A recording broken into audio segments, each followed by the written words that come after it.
დათვისათა და წმინდის ასულისათა ჩვენთან არ ზმებთ. არსა იყოს. ყველას გილოცავთ დღევანდელ დღეს ღმერთმა მრავალს დაგასრულოთ თქვენ და სულიად საქართველოს. ამინ.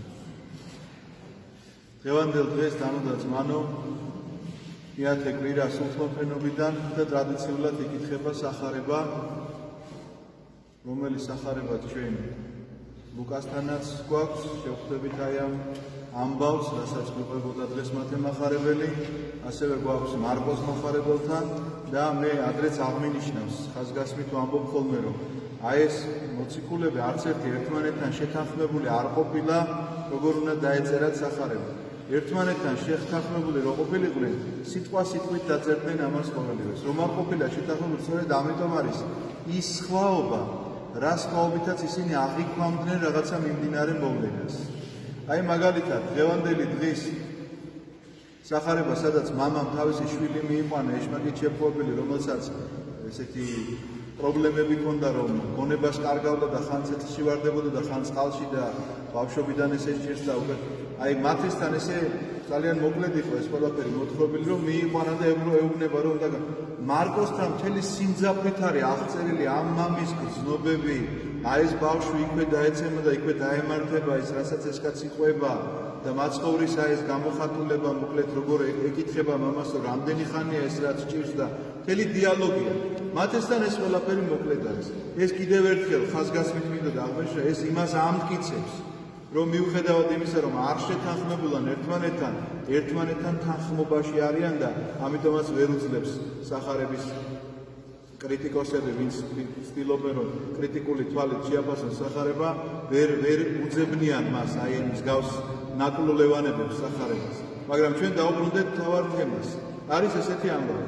მიიყვანა მამამ იესოსთან თავისი შვილი და ეუბნება, რომ აი ესეთი პრობლემა აქვს, ეშმაკით არის შეპყრობილი, გონებას კარგავს, ხან ცეცხლში ჩავარდება და ხან წყალში. საინტერესოა ხო რაღაც ეს ორი უკიდურესი, ხან ცეცხლში და ხან წყალში. თქვათ ამაზეც ორიოდესი. და მიუყვანე შენს მოციქულებსო და ვერ შეძლესო მისი განკურნება. მაცხოვარი ამბობს, რომ აი ურწმუნოა ესე ერი, როდემდეს ვიყო თქვენთან და გაოცებულია მაცხოვარი. იმიტომ, რატომ ნახეთ, მან მოციქულებს ხო მისცა ძალა უხდება, რომ სასწაულები აღესრულებინა და მოციქულები უკვე კურნავდნენ ხალხს, მაგრამ ეს ახალგაზრდა მაწვილი ვერ განკურნეს. და ამიტომაც მაცხოვარი ამსაყვედურს არა მარტო მოციქულების მიმართ კი არ ამბობს, საზოგადოების მიმართ წარმოთქმავს ზოგადად, იმიტომ რომ შეუძლებელია შენ არ გწამდეს და რომელიმე მოციქულმა შეძლოს შენი სარწმუნოების გარეშე რაღაცა შეცვალოს შენში. სწორედ ამაზეა ლაპარაკი.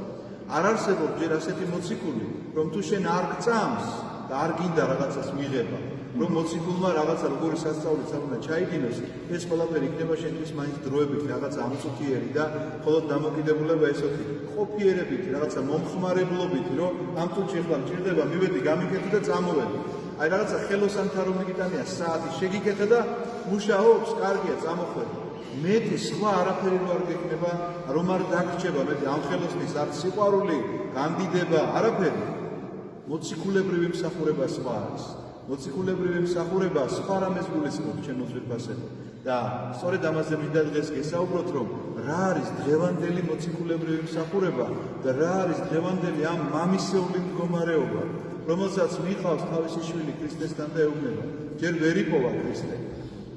თუ რატო ვერ იპოვა, ესეც საინტერესოა, იმიტომ რომ ამ დროს ქრისტე თაბორის მთაზე იყო თავის სამ მოციქულთან ერთად და იქედან რომ ჩამოდის ეს სხვა სახარებაში დეტალურად არის აღწერილი, რომ ბრუნდება თაბორის მთაზე, სწორედ იქ ხვდება მას ეს მამა. ეს ძალიან საინტერესო დეტალია, თუმცა კი ყველაფერს დღეს ვერ შევეხებით, ამიტომ დავუბრუნდეთ ერთ საინტერესო თემას, აი ამ მოციქულებრივ მსახურებას და აი ამ მამისეულ დამოკიდებულებას მის სარწმუნოება ურწმუნოების საკითხს. დღევანდელ დღეს ჩემო ძვირფასებო, სწორედ ასეთი მდგომარეობა გახდა. თქვენ არ წარმოიდგინოთ, რომ რაიმე განსხვავებული ხდება ჩვენს ცხოვრებაში. ღმერთმა დაგვიფაროს, რომ ახლა ვინმეს ეშმაკეული შვილი ჰყავდეს, მაგრამ მიუხედავად ამისა, ჩვენ ხომ ამ პრობლემის წინაშე ხშირად ვართ, რომ ჩვენი შვილები ხან ცეცხლში არიან და ხან წყალში. და მიყავს ვისთან? მიყავს დაგვიანებით უკვე მოციქულებთან, ანუ მღვდელმსახურებთან და გვინდა იმათმა გვიშველა. აქ რაღაცა ჩვენ გამოსწორებითი და აღგზელობითი სამუშაოები როცა უნდა ჩაგვეტარებინა, მაშინ არ გვაქვს ჩატარებული და ეხლა გაზრდილ ადამიანს როგორ შეიძლება გადაუკეთო რაღაცა ცხოვრებაში. ხან ცეცხლში და ხან წყალში რომ წერია, ცეცხლი შეიძლება ითქვას რომ რაღაცა სარწმუნოებრივია, რომელიც იყო შენ შვილში, შეიძლება დადიოდა ტაძარში და ქონდა ანთებული ესეთი სარწმუნოება, მაგრამ ამ უკიდურესობიდან, ამ ცეცხლიდან უცბად წყალში გადავარდა და საერთოდ აღარ დადის. საერთოდ აღარ აღებს ტაძრის კარს. ამიტომაც რამდენი შემთხვევა მახსენდება, იცით? ჯერ კიდევ ღვთისმშობლის შობის ტაძარში როცა მსახურობდი, ბლად მახსოვს, იქ მოვიდა ერთხელ ერთი ქალბატონი და მეუბნება ასეთ რამეს, რომ მეო თქვენს სატელევიზიო ქადაგებებს უსმენო და ძალიან მომწონსო თქვენი ქადაგებაო და ამიტომ მინდაო რომ ჩემი შვილი მოვიყვანო თქვენთან, იმიტომ რომ ეკლესიაში აღარ დადის. და მე გამეცინა, მე ვთქარი, ეს თქვენ კი გიდათ, მაგრამ თქვენ შვილს თუ უნდა რომ მოვიდეს. არა, მას არ უნდა. აბა რა ისაა ახლა? ამ გაზრდილ შვილს ხელებს ამოუგრეხავ, მე აქ რაღაცა საპატიმრო მაქვს, ათოსაღო, ან რაღაცა ისინი ჯიხურები რომ შევამტკიცებ შიგნით და ახლა მე იმაში როგორი მქადაგებელიც, მე კი არა, სულ იესო ქრისტეს ქადაგებას არ უსმენენ და ჩემს ქადაგებას ვინ მოусმენს. ამიტომაც ეს ქადაგება შეიძლება დედას კი არ მოყოფილებდა, მაგრამ ამ შვილს არ აინტერესებს შემოკარგო. არა აქვს ამისი. აი დააკვირდით თქვენ ეს რა პერიოდია, რა დროა. დაახლოებით 9 წლამდე ყველა ესე დადის, ყველა მოდის აქ დადიან ეზოში თამაშობენ, დარბიან, მოდიან, ეზიარებიან. აი 12 წელი, 13 წელი, 14 წელი, ურთულესი წლებია. გადიან ამ დროს, მაგრამ ამან არ შეგაშინოთ. არავითარ შემთხვევაში არ შეგაშინოთ ამან, იმიტომ რომ ეს გადავარდნა ცეცხლში და წყალში ასეთი რამ ყველა ცხოვრებაში ხდება. და ასაკოვან ადამიანებში ხდება, მაგრამ ეს უკვე ძალიან ცუდია. მაგრამ როდესაც ესეთ ახალგაზრდაში ხდება, მე მგონი სოლომონის სიბრძნეში არის, რომ აი შეაგონეო ახალგაზრდას, რომ მერეო სიბერეშიო არ წაიბორციფოსო და რატომ წერია რომ სიბერეში არ წაიბო? იმიტომ რომ აუცილებლად ეხლა რასაც თესავ, შეიძლება ამ სიჭაბუკის წლებში ვერ გამოიღოს ამან ნაყოფი, მაგრამ გამოიღებს აუცილებლად იმ სიბერის წლებში და აუცილებლად დაუბრუნდება ის ეკლესიას. ისევე როგორც არსებობს რაღაცა ნერგს რო გავს ადამიანი, ის ფილმი ხო გაქვს ნანახი ყველას მერგები, ხეჭეჭურის იმას რო ეძებს 25 წლის მერე მოისხავს და შენ რო აღარ იქნები ცოცხალიო. მე იმისთვის კი არ ვგავა მას, რომ მე თვითონ ვჭამო ეს მსხალიო, ეს კაცი ძალიან საინტერესო რამეს აუნება. ამას თავისი შვილიშვილებისთვის აკეთებს. ეს არის სწორედ მისიონერობა. ნახეთ, ეს კაცი ამ ნერგებს ეძებს არა თავისთვის, არამედ იმისთვის, რომ ისმა შვილიშვილებმა აქედან იქნებონ და კეთილი ნაყოფი იქედან მოწყვეტონ და გასინჯონ.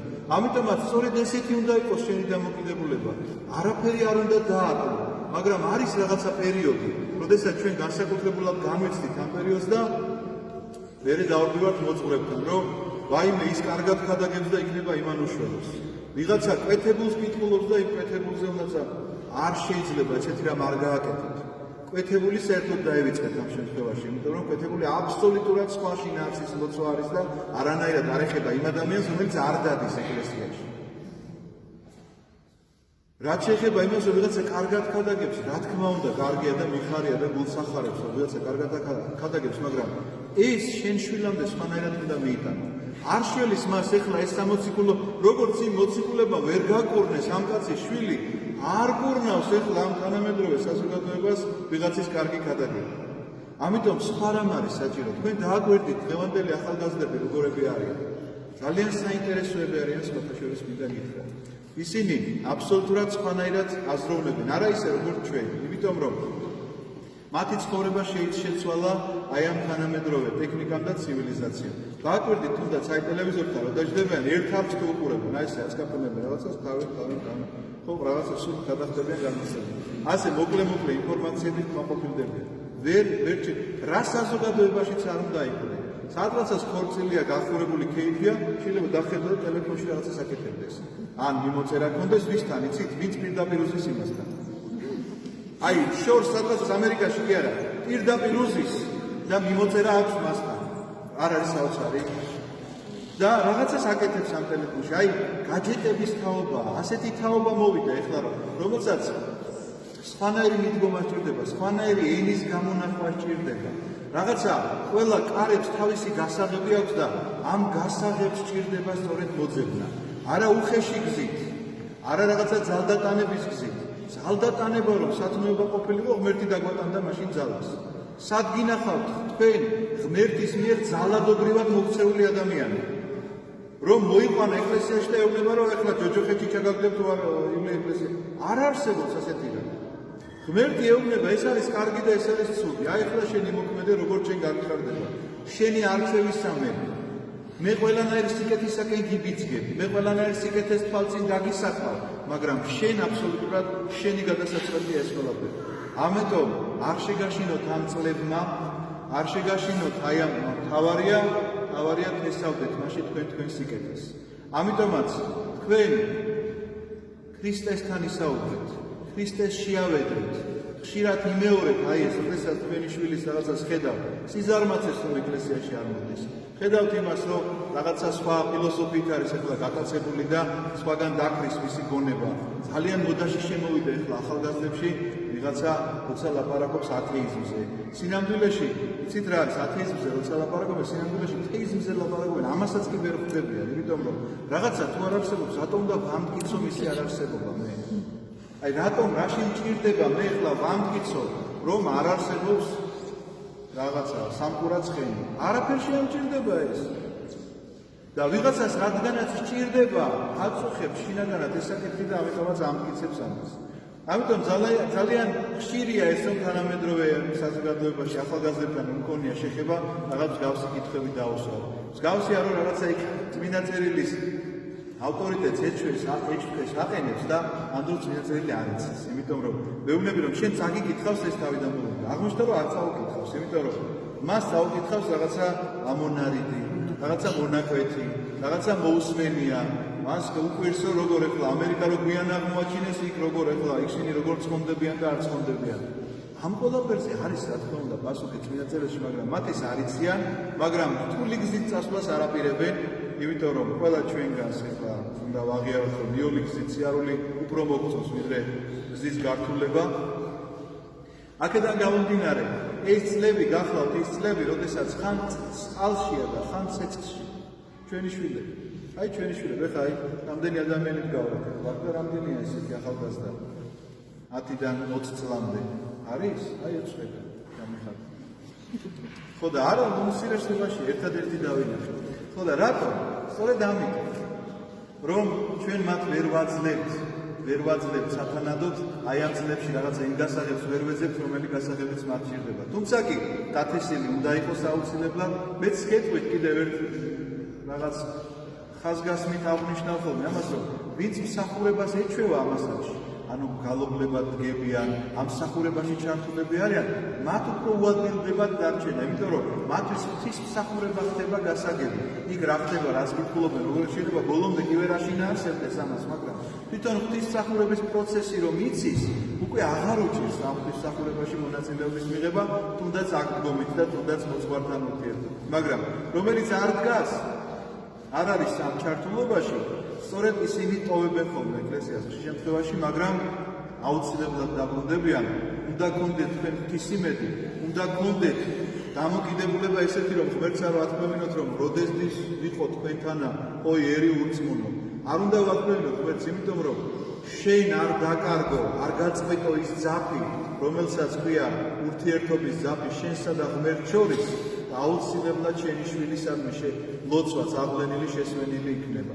აუცილებლად შესვენილი იქნება. ამისი არაერთი მაგალითი ჩვენ ეკლესიიდან ვიცით, წმინდანებიდან ვიცით, სულ მახსენდება ამის მაგალითად ნეტარი ავგუსტინე, რომელიც იყო მანიქეელთა სექტის წარმომადგენელი, ეს ძალიან საზღარი სექტა იყო და მისი დედა მონიკა იყო ძალიან მორწმუნე ქალი, რომელიც დადიოდა და ცრემლით ლოცულობდა ყოველ დღე თავისი შვილის გამო, რომ შვილი მეუღებდა. და ერთხელაც მოხდება ესეთი რამ, რომ ერთ-ერთი მღვდელმთავარი მეთვალმეშნება ამბროსი მედიოლანელი ესეთია მის ცხოვრებაში ესეთი რამ არის დაწერილი, ასევე წმინდა მამა გახლავთ მედიოლანელი, დღევანდელი მილანია, მისი ეპისკოპოსი იყო. შეხედავს ამ ქალს და გონია რომ ხრალია, რომ ხატებთან არის დამხობილი და პირის. ხშირად მართლა ესე არის, რომ ჩვენ არ გვაქვს ესეთი ცემლისმიერი ლოცვები, ეხლა გასწევათ, არ ვართ ამ სიმაღლეზე და ვიღაცა მსგავსი თუ დავინახეთ, ამ თრალ მდგომარეობაში გონია, რომ თრალი ხო იცით ემოციებს ხარჯავს და გონია, რომ რაღაცა ეხლა კიდეც უკეთესად გამოსდის და ეგონა რომ თვრალი იყო და მე შენიშნა მისცა და ამ ქალმა უთხრა რომ არა ვარ და სვამე მე უბრალოდ ჩემ შვილს პირი ვარო რომელიც იღუპებაო და მოუხვა მთელი ამბავი რომ ესეა მისი ცხოვრება და ამბროსიმ უთხრა რომ აი ამ ცრემლების შვილი არ წარწყდებაო ნახეთ რა საოცარი სიტყვებია ამ ცრემლების შვილი არ წარწყდებაო უთხრა ესეთი ნუგეში მისცა არ იფიქროთ მე რომ იმ წუთში მოხდა სასწაული და მოირბინა ნეტარმა ავგუსტინემ და გახდა მაგრამ არა ამას კიდევ გარკვეული დრო დასჭირდა ამის შემდგომ რაღაცა ფეხი შედგა ეკლესიაში და ამბროსის ქადაგება მოისმინა ამის შემდგომ ის ისეთი ქრისტიანი გახდა რომ მის შრომებზე მის საღვთისმეტყველო შრომებზე დღემდე იზრდებიან მრავალი თაობები აი ასეთი საოცრება აქვს მოხდენილი იმ ცრემლიან ლოცვას რომელიც ცრემლიანი ლოცვას შეძლო მონიკა და ითხოვს ნეტარი ავგუსტინე რომ ძალიან ხოთ ლოცვებში მოიხსენეთ ხოლმე დედაჩემი მონიკა თქვენს მოიხსენეთ მონიკასაც თხოვეთ რომ დაგეხმაროთ რომ თქვენი შვილები ქრისტესთან მიიყვანონ როდესაც მას მოციქულები ვეღარ შველიან ამინ დაგლოცოთ ღმერთმა დაგაძლიეროთ ძალა მოგცეთ იმისა რომ ამ ყველაფერს გაუმკლავდეთ სარწმუნოებით რომელიც სარწმუნოებად არ ყოფნიდა იმ შემთხვევაში მამას და იმ საზოგადოებას ამ განსაცდელებს გაუმკლავდეთ იმ სარწმუნოებით რომელიც სარწმუნოებითაც შემდგომში ვიხილეთ ჩვენ საოცარი განკურნება ამ ადამიანისა როდესაც მამამ აღიარა რომ წამს უხალო შეეწია ურწმუნოებასა ჩემსა და განიკურნა მომენტალურად მისი შვილი ამინ